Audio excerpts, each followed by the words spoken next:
الحمد لله وحده والصلاة والسلام على سيد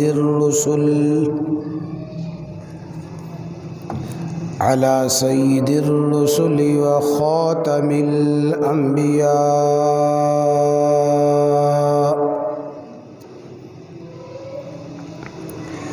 رب اشرح لي صدري ويسر لي أمري واحلل عقدة من لساني يفقه قولي. رب زدني علما رب زدني علما رب زدني علما.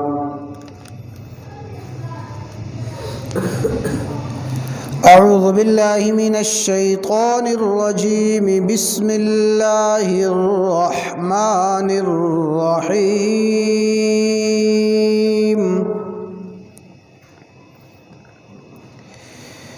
إن الذين جاءوا بالإفك عصبة منكم لا تحسبوه شرا لكم بل هو خير لكم. لكل امرئ منهم ما اكتسب من الإثم والذي تولى كبره منهم له عذاب عظيم. لولا إذ سمعتموه ظن المؤمنون والمؤمنات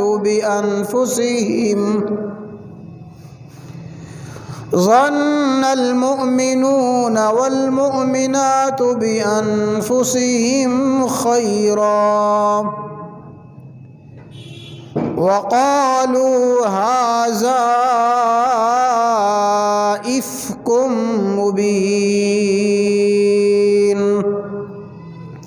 وقال الله تبارك وتعالى إن الذين يرمون المحصنات الغافلات المؤمنات لعنوا في الدنيا والآخرة ولهم عذاب عظيم.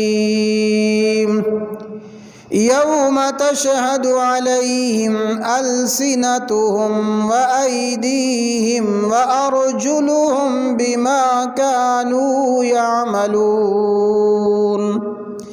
يومئذ يوفيهم الله دينهم الحق ويعلمون أن الله هو الحق المبين. الخبيثات للخبيثين والخبيثون للخبيثات والطيبات للطيبين والطيبون للطيبات أولئك مبرؤون مما يقولون لهم مغفرة ورزق كريم. صدقت يا رب العالمين ويا أرحم الراحمين. إن الله وملائكته يصلون على النبي يا أيها الذين آمنوا صلوا عليه وسلموا تسلیما. دروشی پڑھ لیں. اللهم صل على محمد وعلى آل محمد كما صليت على إبراهيم وعلى آل إبراهيم إنك حميد مجيد اللهم بارك على محمد وعلى آل محمد كما باركت على إبراهيم وعلى آل إبراهيم إنك حميد مجيد.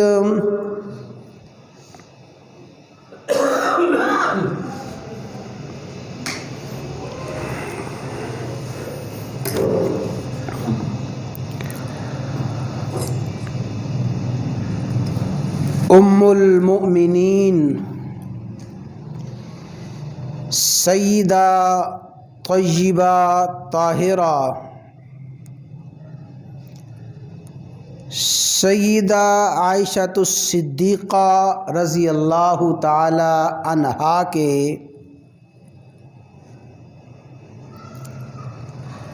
احوال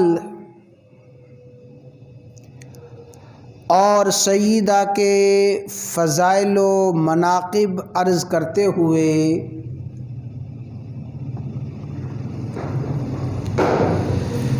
سیدہ عائشہ الصدیقہ رضی اللہ تعالی عنہا کی برکت سے امت مسلمہ کو جو ایک بہت بڑی آسانی اور سہولت والا حکم تیمم کا حکم ملا، اس حوالے سے بات ہوئی تھی۔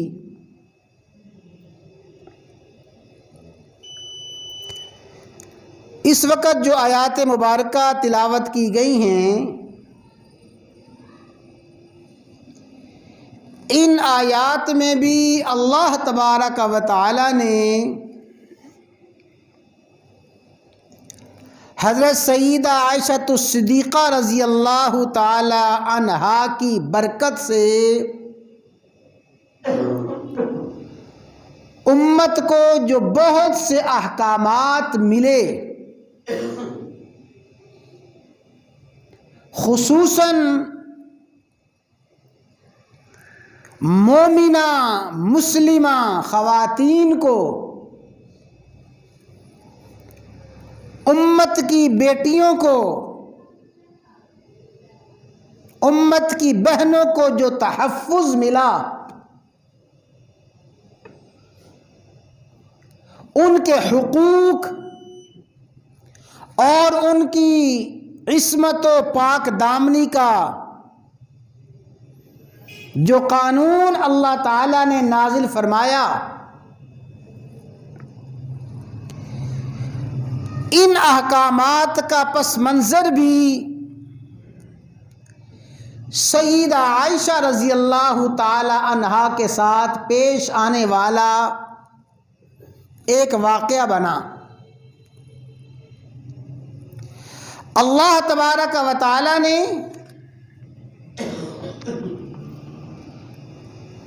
دو رکوعوں میں تقریباً 18 آیات میں اللہ تبارک و تعالی نے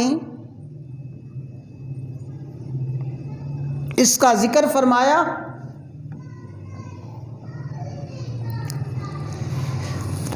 اللہ تبارک و تعالی کی ذات وہ ذات ہے جو اندھیرے سے روشنی، بدی سے خیر، شر سے بھلائی پیدا فرماتے ہیں۔ کوئی واقعہ بظاہر شر، کوئی واقعہ بظاہر پریشانی، کوئی واقعہ بظاہر بہت بڑا غم ہوتا ہے، اللہ تعالیٰ اس شر میں سے، اس غم میں سے اور اس برائی میں سے اللہ تعالیٰ کئی اچھائیاں اور کئی بھلائیاں نکال دیتے ہیں۔ اللہ تعالیٰ نے ان آیات میں واقعہ کی جو تفصیلات بیان فرمائیں، ان آیات کے آغاز ہی میں اللہ تعالی نے جو لفظ ارشاد فرمائے، ان الفاظ سے سیدہ عائشہ صدیقہ رضی اللہ تعالی عنہا کی طہارت، سیدہ کی عصمت اور پاک دامنی کا ایسا اظہار ہوتا ہے۔ فرمایا ان الذین جاؤوا بالافک، ان الفاظ پہ انتہائی توجہ فرمائیں کہ اللہ تعالیٰ نے واقعہ بعد میں بیان فرمایا،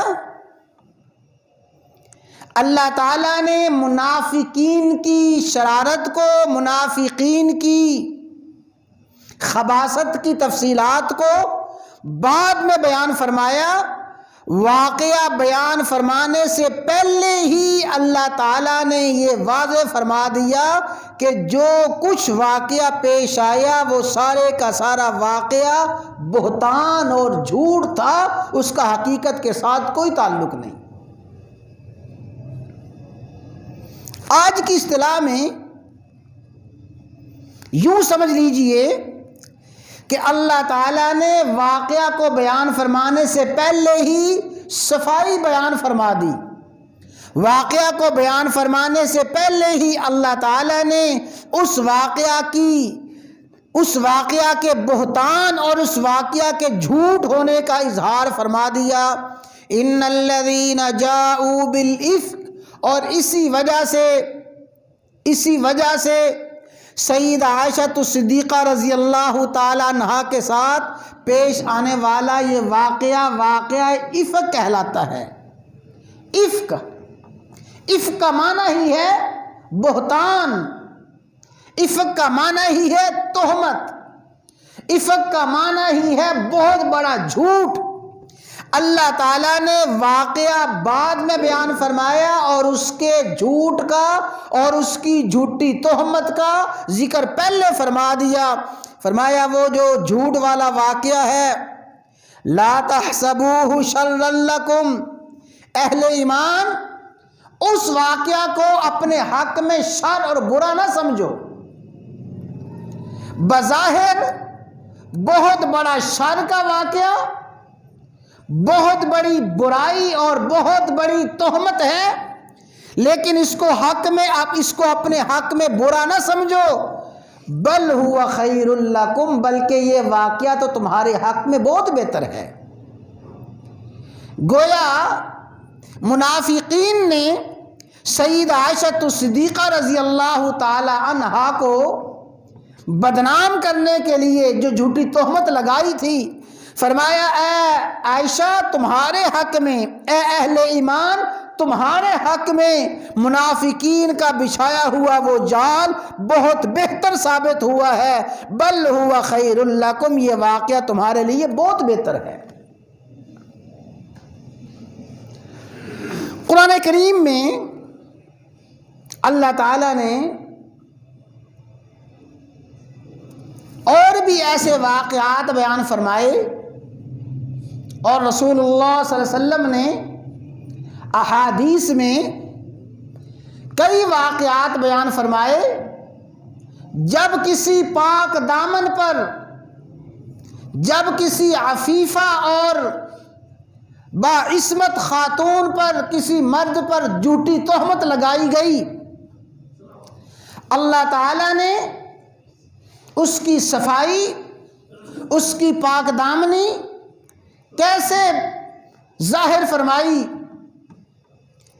قرآن کریم میں تفصیلات ہیں کہ اللہ کے نبی برائی اور بدکاری سے بچنے کے لیے اپنے دامن کو برائی سے محفوظ کرنے کے لیے بھاگتے ہیں، دوڑتے ہیں۔ وغلقت الابواب، بند دروازے ہیں، اور اللہ کے نبی یوسف علیہ السلام بھاگ رہی ہیں، دوڑ رہی ہیں، وہ زلیخا پیچھے ہے، حتیٰ کہ وہ وقت آ گیا۔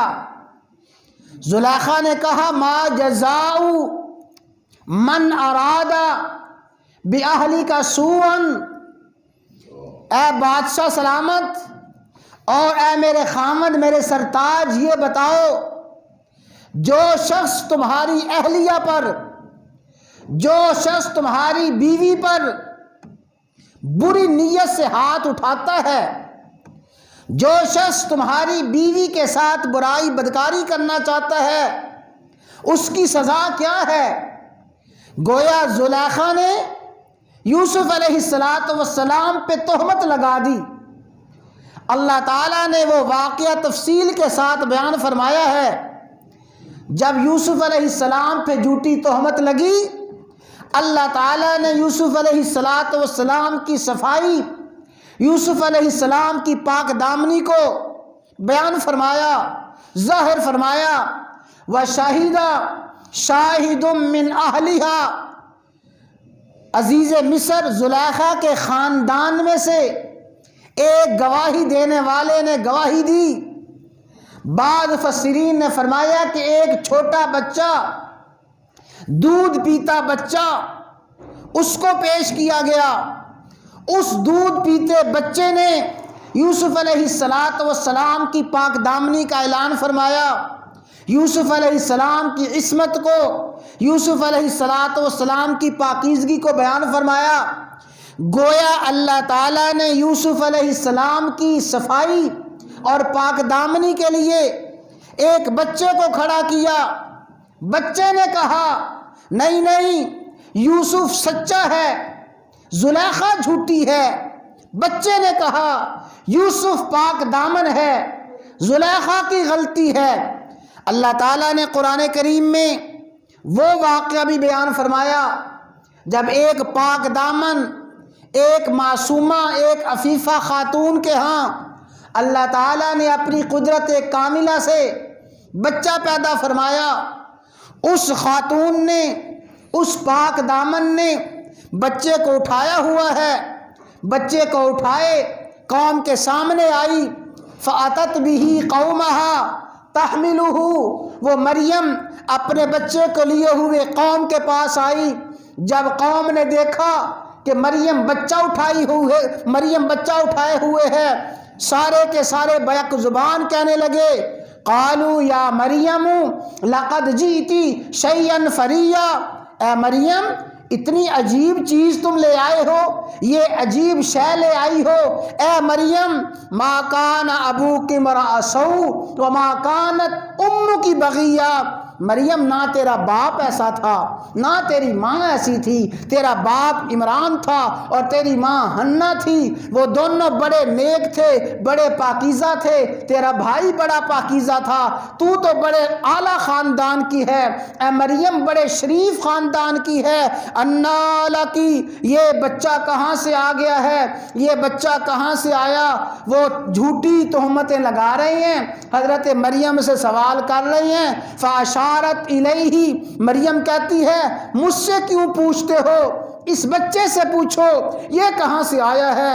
قالو، وہ کہنے لگے اے مریم کبھی ایسا بھی ہوا ہے، من کانا کیف نکلم من کانا فی المہد صبیا، یہ معصوم بچہ جو گود میں ہے یہ بولے گا، ہم اس سے پوچھیں گے۔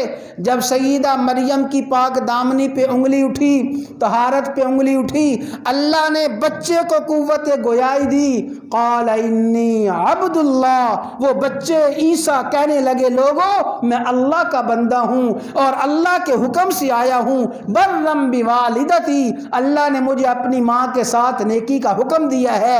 گویا اللہ تعالیٰ نے سیدہ مریم کی صفائی کے لیے عیسیٰ علیہ السلام کو قوت گویائی عطا فرمائی۔ اور سیدنا موسیٰ علیہ السلام کا واقعہ قرآن کریم نے بیان فرمایا۔ موسیٰ علیہ السلام پہ تہمت لگی، اللہ تعالیٰ نے موسیٰ علیہ السلام کی پاک دامنی کے لیے، اللہ تعالیٰ نے موسیٰ علیہ السلام کی عفت اور عصمت کے لیے جو گواہی دی، وہ شخص جس نے یہ سارے کا سارا منصوبہ بنایا تھا، وہ قارون، اللہ نے اس قارون کو زمین میں دھنسا دیا۔ فخسفنا به وبداره الارض، وہ قارون اپنے دولت کے خزانوں سمیت اور اپنے خزانوں سمیت زمین میں دھنسا دیا گیا۔ اور بخاری شریف میں ایک اور اللہ کے نیک بندے کا ذکر آتا ہے، حضرت جریج اپنی قوم کے بڑے عابد و زاہد تھے، اپنی قوم کے بڑے نیک تھے۔ جریج پہ تہمت لگائی گئی، جب جریج پہ تہمت لگی اللہ تعالیٰ نے حضرت جریج کی صفائی کے لیے بھی ایک بچے کو قوت گویائی دی۔ حضرات گرامی، یہ ساری کی ساری باتیں اس بات پہ میں عرض کر رہا ہوں کہ اللہ تعالیٰ کے نیک بندوں پہ تہمتیں لگیں اور اللہ تعالیٰ کے نیک بندوں کی عفت اور عصمت کو داغدار کیا گیا، لیکن اللہ تعالیٰ نے صفائی دینے کے لیے مختلف انداز اختیار فرمائے۔ ہمارے شیخ اور ہمارے بزرگ عطا اللہ شاہ بخاری فرمایا کرتے تھے، لوگوں، اللہ تعالیٰ نے یوسف علیہ السلام کے حق میں ایک بچے کو قوت گویائی دی، مریم کی صفائی کے لیے اللہ نے ایک بچے کو کھڑا کیا، اور جب تہمت لگی ام المومنین پہ، جب تہمت لگی عائشہ صدیقہ پہ، جب تہمت لگی حبیبہ خدا پہ، اور جب تہمت لگی حبیب خدا پہ، گویا یہ سب سے بڑی تہمت تھی۔ جتنی جہان میں تہمتیں لگیں سب سے بڑی تہمت یہ تھی، اس لیے کہ یہ تہمت عائشہ صدیقہ پہ نہیں تھی، یہ تہمت تو معاذ اللہ رسول اللہ پہ تھی۔ اللہ تعالیٰ چاہتے اللہ تعالیٰ سیدہ عائشہ صدیقہ کی صفائی کے لیے پہاڑوں کو فرما دیتے، پہاڑ بھی عائشہ صدیقہ کی صفائی بیان کرتے۔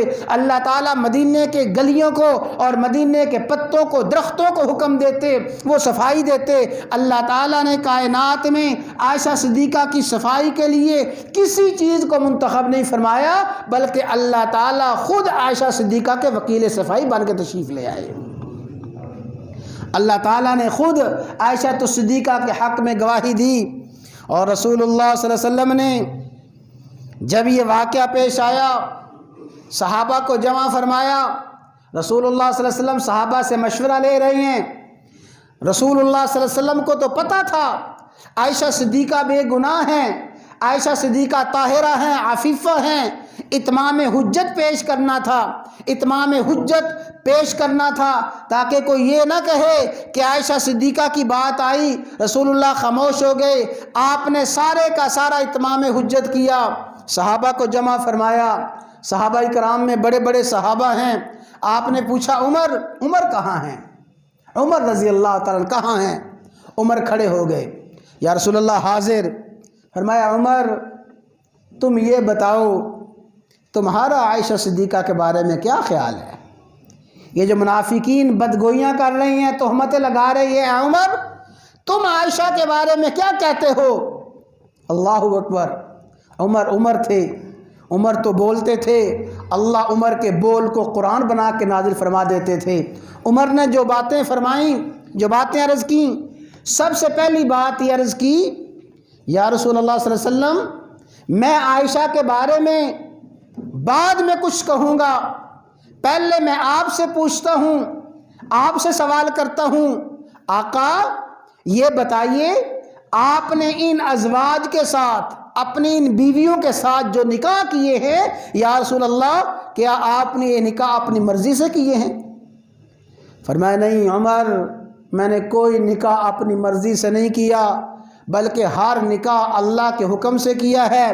اللہ جبرائیل امین کے ذریعے حکم دیتے تھے، تو یا رسول اللہ جب آپ نے اللہ کے حکم کے مطابق نکاح کیے ہیں تو اللہ تعالیٰ کسی بدکارہ فاحشہ عورت کو آپ کے نکاح میں کیسے لا سکتے ہیں؟ سبحانک ھذا بہتان عظیم۔ جس طرح خدا کی ذات پاک ہے، جس طرح یا رسول اللہ آپ کی ذات پاک ہے، اسی طرح عائشہ صدیقہ کی ذات بھی پاک ہے۔ ھذا بہتان عظیم۔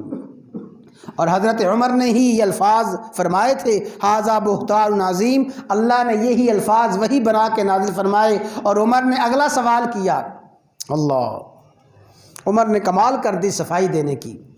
عمر نے عرض کیا، یا رسول اللہ صلی اللہ علیہ وسلم ہم نے کبھی بھی آپ کے وجود اقدس پہ گندی مکھی کو بیٹھا نہیں دیکھا، اس لیے کہ آپ پاک ہیں، آپ کا وجود اقدس پاک ہے، اللہ تعالیٰ نے آپ کے جسم پہ کبھی گندی مکھی بیٹھنے نہیں دی۔ یا رسول اللہ، جو خدا آپ کے وجود اقدس کی اتنی حفاظت فرمائے کہ گندی مکھی آپ کے وجود پہ بیٹھنے نہ دے، یا رسول اللہ وہ اللہ گندی بیوی کو آپ کے بستر پہ کیسے برداشت کر سکتا ہے؟ عمر صفائی دے کے بیٹھ گئے۔ عثمان کہاں ہیں؟ یا رسول اللہ حاضر۔ فرمایا عثمان تم بتاؤ، تم عائشہ کے بارے میں کیا کہتے ہو؟ تمہارا عائشہ صدیقہ کے بارے میں کیا خیال ہے؟ عثمان غنی نے اپنے انداز سے صفائی دی۔ یا رسول اللہ صلی اللہ علیہ وسلم ہم دیکھتے ہیں، بات بڑی سمجھنے والی ہے، یا رسول اللہ ہم دیکھتے ہیں اللہ تعالیٰ آپ کا سایہ زمین پہ نہیں پڑنے دیتا۔ اور اس بات کو سمجھ لیں، رسول اللہ صلی اللہ علیہ وسلم کا معجزہ تھا جب اللہ کے نبی تنہا ہوتے تھے، اکیلے ہوتے تھے، آپ کا سایہ زمین پہ پڑتا تھا، لیکن جب رسول اللہ صلی اللہ علیہ وسلم صحابہ کرام کے ساتھ ہوتے تھے آپ کا سایہ زمین پہ نہیں پڑتا تھا، اس لیے کہ جب چلنے والا چلتا ہے وہ آگے آگے چلتا ہے، اس کا سایہ اس کے پیچھے ہوتا ہے۔ صحابہ کرام آپ کے ساتھ ہیں، جب صحابہ ساتھ ہوتے تھے اللہ سایہ زمین پہ نہیں پڑنے دیتا تھا۔ عثمان نے عرض کیا یا رسول اللہ صلی اللہ علیہ وسلم اللہ آپ کا سایہ زمین پہ نہیں پڑنے دیتا تاکہ آپ کے سائے پہ کسی کا پاؤں نہ آ جائے۔ یا رسول اللہ جو خدا آپ کے سائے کی اتنی حفاظت فرماتا ہے کہ آپ کا سایہ زمین پہ نہیں پڑنے دیتا، وہ خدا آپ کے بستر پہ کسی ناپاک بیوی کو کیسے لا سکتا ہے؟ اور آخر میں رسول اللہ صلی اللہ علیہ وسلم نے پوچھا علی کہاں ہیں؟ یا رسول اللہ حاضر۔ فرمایا علی۔ عمر نے اپنے انداز میں صفائی دی، عثمان نے اپنے انداز میں صفائی دی، تم بتاؤ تم عائشہ کے بارے میں کیا کہتے ہو؟ علی جو بولے، مدینۃ العلم تھے، وہ علم کے شہر تھے، علم کے موتی رولتے تھے۔ علی حضرت علی رضی اللہ تعالیٰ عنہ نے عجیب بات فرمائی۔ بخاری شریف کی حدیث ہے، یا رسول اللہ صلی اللہ علیہ وسلم ایک مرتبہ آپ نماز پڑھا رہے تھے، ہم آپ کے پیچھے نماز پڑھ رہے تھے، آپ نماز پڑھا رہے ہیں، ہم آپ کے پیچھے نماز پڑھ رہے ہیں، آپ نے دوران نماز اپنا موزہ اتار دیا تھا اور موزہ اتار کے آپ نے رکھ دیا۔ جب آپ کو ہم نے موزہ اتارتے ہوئے دیکھا، ہم نے بھی اپنا موزہ اتار دیا تھا۔ جب نماز سے فارغ ہو کے آپ نے پوچھا کہ تم نے موزہ کیوں اتارا؟ یا رسول اللہ صلی اللہ علیہ وسلم ہم نے آپ کو دیکھا، جو آپ نے کیا ہم نے کیا۔ فرمایا میرے پاس تو جبرائیل امین آئے تھے، جبرائیل امین نے آ کے مجھے بتایا تھا کہ آپ کے موزے پہ نجاست اور گندگی لگی ہوئی ہے، لہٰذا موزہ اتار دیں، میں نے تو اس وجہ سے موزہ اتارا تھا۔ علی نے عرض کیا یا رسول اللہ صلی اللہ علیہ وسلم آپ نماز پڑھا رہے تھے، آپ نے وہ موزہ اتار دیا تھا، جو اللہ تعالیٰ آپ کے موزے پہ لگی ہوئی گندگی کو، نجاست کو برداشت نہیں کرتا، وہ خدا آپ کی بیوی پہ نجاست کو کیسے برداشت کر سکتا ہے؟ یہ صحابہ نے تسلیاں دیں، صحابہ نے صفائیاں دیں، لیکن اللہ تعالیٰ کی طرف سے ابھی تک وحی نہیں آئی تھی۔ رسول اللہ صلی اللہ علیہ وسلم پریشان تھے اور فرماتے تھے عائشہ اگر تم سے کوئی غلطی ہو گئی ہے اللہ سے معافی مانگو، اللہ معاف فرمانے والے ہیں۔ اور عائشہ فرماتی ہیں میں تو رو رہی تھی، ایک دن گزرا، 2 دن گزرے، 3 دن گزرے، جب سے اس واقعہ کا مجھے پتہ چلا تھا میرا تو رونا نہ تھمتا تھا، ہر وقت آنکھوں میں آنسو رہتے تھے، حتیٰ کہ وہ وقت آ گیا کہ میری آنکھوں سے آنسو خشک ہو گئے تھے، اور میں جب بولی تو مجھے یاد نہ رہا کہ میں نے کیا کہنا ہے۔ میں نے تو یہ کہنا تھا کہ یوسف کے باپ نے جو کہا تھا، یوسف کے باپ یعقوب نے یہ کہا تھا، مجھے یعقوب کا نام ذہن میں نہیں آ رہا تھا، میں یعقوب کا نام بھول گئی تھی۔ میں نے کہا یا رسول اللہ بس میں تو وہی کہتی ہوں جو یوسف کے باپ نے کہا تھا، مجھے یوسف کے باپ کا نام ہی نہیں آ رہا تھا، جو یوسف کے باپ نے کہا تھا میں وہی کچھ کہتی ہوں۔ فصبر جمیل فصبر جمیل، صبر ہی کرتی ہوں، مجھے یعقوب کا نام نہیں آ رہا۔ اور عائشہ فرماتی ہیں مجھے یقین تھا اللہ تعالیٰ میری صفائی بیان فرمائیں گے، مجھے یقین تھا اللہ تعالیٰ میرے حق میں صفائی بیان فرمائیں گے، لیکن لوگوں یہ تو میرے وہم و گمان میں بھی نہ تھا کہ اللہ تعالیٰ میری صفائی میں قرآن نازل فرما دیں گے۔ میرا خیال تو یہ تھا اللہ تعالیٰ کوئی خواب کے ذریعے آپ کو بتا دیں گے، اللہ تعالیٰ اور کسی اشارے کنایے سے میری صفائی دے دیں گے، لیکن میں سوچ نہیں سکتی تھی کہ اللہ تعالیٰ میرے حق میں گواہی دیں گے۔ اور اللہ تعالیٰ نے گواہی کیسے دی؟ آخری الفاظ ہیں، یہ قرآن کریم کی آخری آیات ہیں۔ اس واقعہ میں فرمایا الخبیثات للخبیثین والخبیثون للخبیثات والطیبات للطیبین والطیبون للطیبات، ناپاک بیویاں ناپاک مردوں کے لیے ہیں، ناپاک مرد ناپاک بیویوں کے لیے ہیں، والطیبات پاکیزہ بیویاں پاکیزہ مردوں کے لیے، پاکیزہ مرد پاکیزہ بیویوں کے لیے، اولئک مبرؤون مما یقولون، منافق جو کچھ کہہ رہے ہیں ان کی باتوں سے عائشہ بھی بری ہیں، صفوان بھی بری ہیں۔ گویا اللہ تعالیٰ نے فرما دیا لوگوں اگر تم نے عائشہ کی طہارت کو دیکھنا ہے، عائشہ کی پاک دامنی کو دیکھنا ہے، عائشہ کی عصمت کو دیکھنا ہے، تو عائشہ کے شوہر محمد الرسول اللہ کو دیکھ لو۔ جس طرح محمد الرسول اللہ پاک دامن ہیں، عائشہ پاک دامن ہیں، جس طرح آپ طیب ہیں عائشہ بھی طیبہ ہیں، جس طرح آپ عفیف ہیں عائشہ بھی عفیفہ ہیں۔ اگر عائشہ کی عظمت کو دیکھنا ہے تو اس کی عظمت کے لیے محمد رسول اللہ کو دیکھ لو۔ اور اللہ تعالیٰ نے آخر میں یہ قانون نازل فرما دیا ان الذین یرمون المحصنات الغافلات المؤمنات لعنوا فی الدنیا والآخرہ، قیامت تک کے لیے قاعدہ ہے، اصول ہے، جو لوگ پاک دامن عورتوں پر، جو لوگ بے گناہ معصومہ عورتوں پر تہمت لگائیں گے، لعنوا فی الدنیا والآخرہ، تہمت لگانے والے دنیا میں بھی ان پہ لعنت ہے، آخرت میں لعنت ہے۔ گویا کسی پاک دامن پہ تہمت لگانا لعنتیوں والا عمل ہے، اور جو عائشہ صدیقہ پہ تہمت لگائے سب سے بڑا ملعون تو وہی ہے۔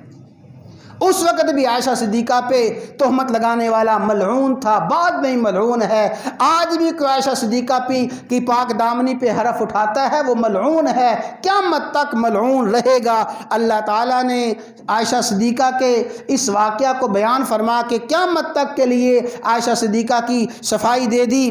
گویا جب تک اللہ کا قرآن پڑھا جاتا رہے گا عائشہ کی طہارت کا اعلان ہوتا رہے گا۔ اللہ تعالیٰ ہمیں تمام صحابہ کرام کے ساتھ ازواج مطہرات کے ساتھ محبت رکھنے کی توفیق عطا فرمائے۔